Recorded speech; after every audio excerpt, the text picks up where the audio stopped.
অন্তর্বর্তীকালীন সরকার নিঃসন্দেহে একটি নিরপেক্ষ সরকার। যে হাসিনা আমি বলবো কতখানি দ্বিচারী হতে পারে, কতখানি প্রতারক হতে পারে, নিজেই তত্ত্বাবধায়ক সরকার ব্যবস্থার জন্য জ্বালাও প্রায় ধ্বংসাত্মক আন্দোলন করে নিজেই আবার ক্ষমতায় আসে সেটা বাতিল করে। বন্ধুরা আমার, এই হচ্ছে শেখ হাসিনা, যার কোনো কমিটমেন্ট নাই, যার কোনো অঙ্গীকার নাই, যে রাজনীতিকে মনে করে একটা প্রতারণা, যে রাজনীতিকে মনে করে যে তার লক্ষ্য এবং উদ্দেশ্য সাধন করা, সেই রাজনীতি তো ফেরত আসতে পারে না।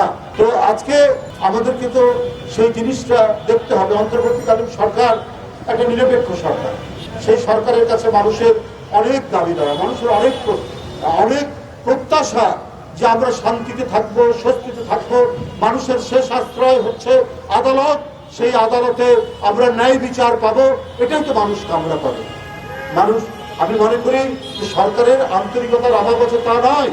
আজকে আর্থিক ক্ষেত্রে মুদ্রাস্ফীতি অনেক কমে এসছে, জিনিসপত্রের দাম একেবারে না কমলেও মোটামুটি সেটি আর বাড়ছে না, কিন্তু কর্মসংস্থান তো হচ্ছে না। একের পর এক মিল কলকারখানা বন্ধ হয়ে যাচ্ছে, এবং যদি কর্মসংস্থান না থাকে তাহলে দুর্ভিক্ষের আলামত তৈরি হয়। আপনাদের দুই একজন উপদেষ্টা হয়তো হাঁসের মাংস খেতে পারবেন যে কোনো জায়গায়, কিন্তু জনগণ তো আর হাঁসের মাংস খেতে পারবে না। সেই আলামত, সেই পরিস্থিতি যেন সৃষ্টি না হয়।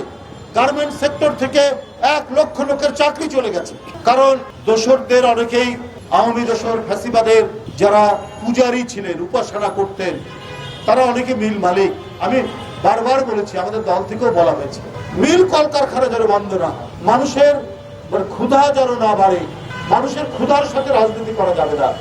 সরকার এগুলো দরকার হলে টেক আপ করবে, দরকার হলে নিলামে বিক্রি করে দিবে, অথবা প্রশাসক দিয়ে চালাবে, কিন্তু কর্মসংস্থান যেন ঠিক থাকে সেই প্রচেষ্টা সরকারকে নিতে হবে।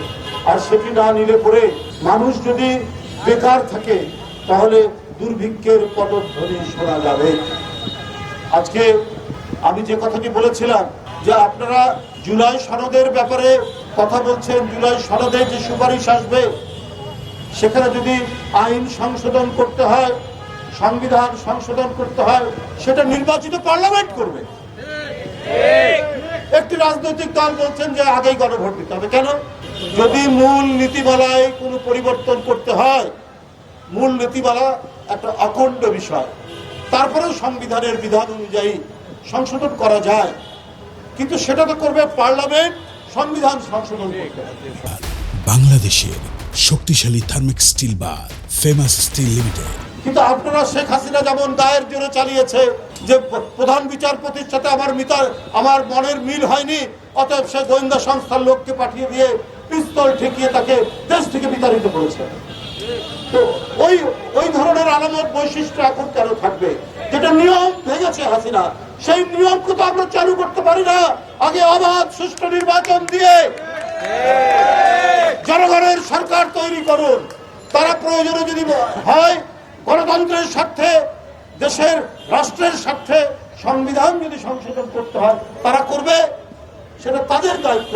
কিন্তু আগেই আমাকে এটা দিতে হবে, আগেই মানতে হবে। হ্যাঁ, আমরা অন্তর্বর্তীকালীন সরকারের সময় যে বিভিন্ন কমিশন গঠন হয়েছে, যে সংস্কারগুলো আমরা সবাই মিলে আমরা ঐক্যমত পোষণ করছি, সেগুলো আমাদের একটা সুপারিশ আকারে থাকবে, এবং নির্বাচিত পার্লামেন্ট প্রয়োজনে সেগুলো সংশোধন করবেন, আইনীকরণ করবেন, আইনে পাশ করবেন। সেটা না করে যদি আমারটাই তাল গাছটাই আমার, এই নিয়েই যদি চিৎকার করতে থাকি তাহলে ফ্যাসিবাদ আজকে নানাভাবেই তো আমাদের এই সমাজের একবারে মাটির গভীরে তারা অবস্থান করছে, টাকা নিয়ে, অবৈধ অস্ত্র নিয়ে। সামনে নির্বাচন, এই অবৈধ অস্ত্র যদি উদ্ধার করতে না পারে অন্তর্বর্তীকালীন সরকার, এই নির্বাচন একটি বিপজ্জনক নির্বাচন হবে। অবিলম্বে অবৈধ অস্ত্র আপনার উদ্ধার করতে হবে, এবং এই প্রশাসনের মধ্যে নানাভাবেই তারা ঘাটতি বেড়ে আছে, তারা নানাভাবেই সুযোগ পেলে অন্তর্বর্তীকালীন সরকার এবং গণতান্ত্রিক শক্তির বিরুদ্ধে তারা কাজ করবে। এইটা আজকে যারা গবেষণা করছেন, যারা রাজনীতি পর্যবেক্ষণ করছেন, প্রত্যেকেই দেখছে যে আজকে প্রশাসনের মধ্যে, আজকে সচিবালয়ে, আজকে বিভিন্ন জায়গায় তারা তাদের উদ্দেশ্য নিয়ে সেখানে বসে আছেন এবং বিভ্রান্তি তৈরি করার জন্য তারা কাজ করছে। এই পরিস্থিতি যেন তৈরি না